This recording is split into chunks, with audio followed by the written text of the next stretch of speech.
Good afternoon, Lorelie. Good afternoon, ma'am.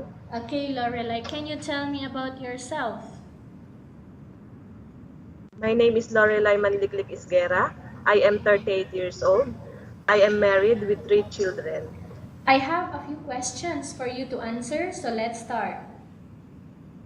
Yes, ma'am. Why do you want to work as a maid? I want to work as a maid because it is the simplest way to work abroad. And then I work it like in my home. I can do the house chores, do the laundry, do the cleaning, and cook for my children. Why you choose Malaysia when there is a lot of other country? Because I worked in Malaysia before I finished my contract. How are you qualified for this job? I am qualified for this job because I know how to do the works in Malaysia. I know the I know the work and I finished my contract. May I know what your educational level is? I graduated a vocational course, computer proficiency. What is your recent working experience? I finished my contract in Malaysia, Melaka, Malaysia, Malaysia, ex-abroad as a housemaid. as a housemaid. Have you worked abroad before? Any country? Yes, ma'am. Which country was Yes, that? ma'am.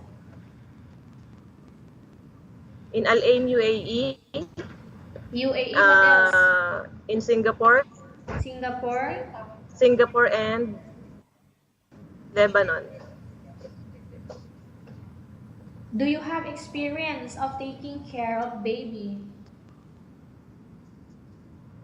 I have experience from my own children, but for my work, I didn't have. How about elderly? Yes, ma'am. I have experience. Do you have any other special skills?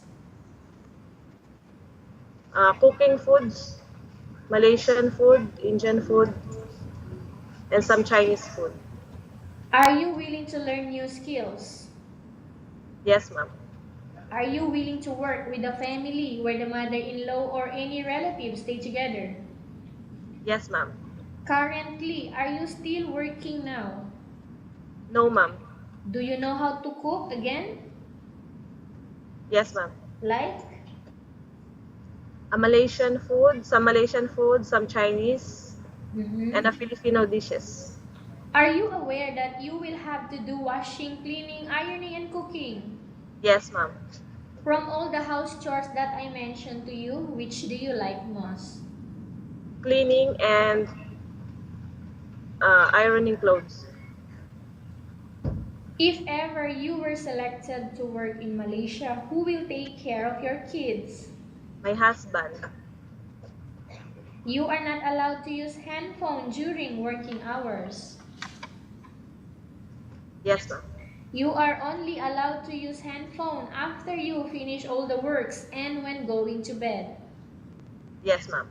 You are strictly needed to surrender the handphone to your employer in the morning and your employer will return back to you once you're going to bed. Yes, ma'am. If ever your employer finds out that you're abusing of using your handphone and it's affected your work performance, your employer will confiscate your handphone and you are not allowed to hold it anymore. Yes, ma'am. Instead, your employer will allow you to call to your family 3 times in a month. You only allowed to bring normal phone and you are not allowed to bring smartphone. Are you agreed for the terms and condition? Yes, ma'am. Are you agreed to the rules and regulation for the handphone?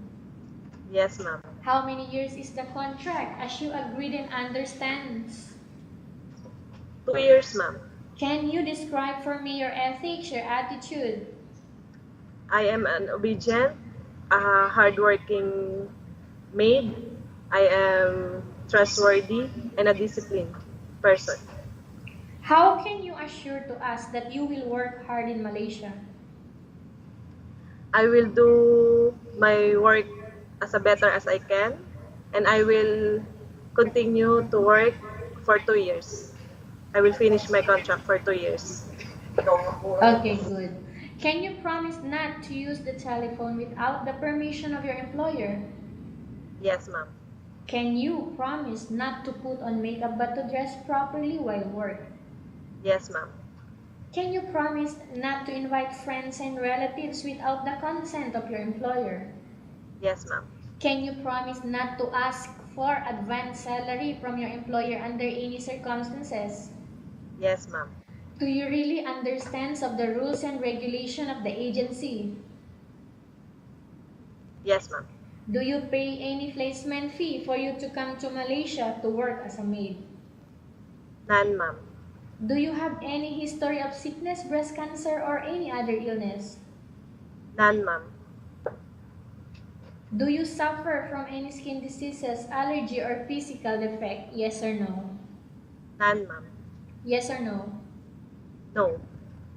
Have you suffered from any serious illness? No. Do you smoke? No. Have you undergone any operation? No. Are you medically fit or are you fit to work? Yes, ma'am. Are you in any medication right now? None, ma'am. Are you allergic with any food? No. Are you preferred to work for the employer of any race? Yes, ma'am.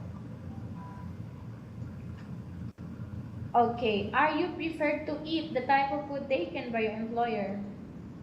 Yes, ma'am. Are you afraid of being left alone in the house? No. Are you afraid of dogs or other pets? No. Can you promise to work according to instruction from your employer? Yes, ma'am.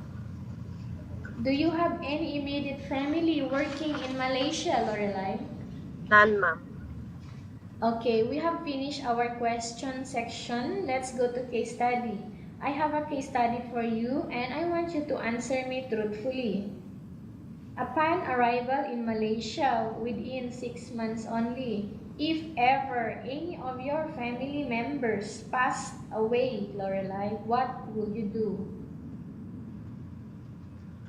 I will cry.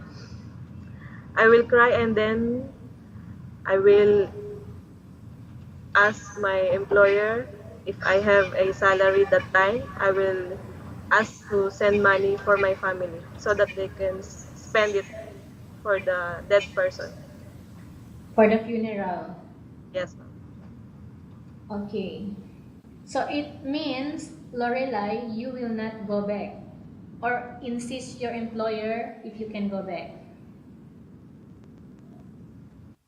If they allow me, Okay. What if I don't allow you as an employer? it's okay, ma'am.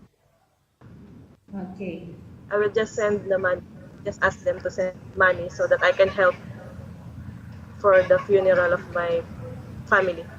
Okay. Again, Lorelie, tell us about yourself and why do you want to work in Malaysia as domestic helper? I want to work in Malaysia because I have 3 children to send them in school. I want them to finish their studies, and I want to help my husband for our daily needs. So I want to work abroad or in Malaysia and to finish the contract so I can earn money and save money for my children in the future.